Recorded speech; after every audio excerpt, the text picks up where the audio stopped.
If your Ninja Foodi Air Fry Oven's roast setting is overcooking your food or browning it way too quickly, there's one thing most people miss. Roast mode runs hotter and faster than a traditional oven.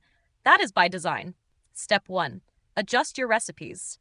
To fix it, lower the cooking time by 30% and reduce the temperature by 25 degrees Fahrenheit. That is what Ninja recommends. So if your recipe says 400 degrees Fahrenheit for 30 minutes, try 375 degrees Fahrenheit for 21 minutes instead. It will come out much more even. Step 2. Fix your rack and tray setup. Roast mode should be used with the oven tray sitting on the wire rack in the bottom rails, not slid directly into the side rails. If you skip the rack, the tray sits too high and gets blasted by the top heating element. That is what scorches the top and dries out the middle. Step 3. Use baking paper the right way. If you are cooking something with cheese or sugar, place baking paper under the food to stop sticking, and gently lay another piece over the top once browning starts.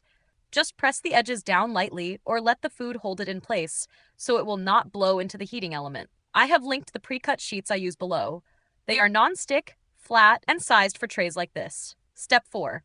Flip or rotate if needed. Roast mode browns unevenly in small ovens. Flip meat or vegetables halfway through, or rotate the entire tray 180 degrees to even it out. Step 5. Use bake mode for sensitive foods.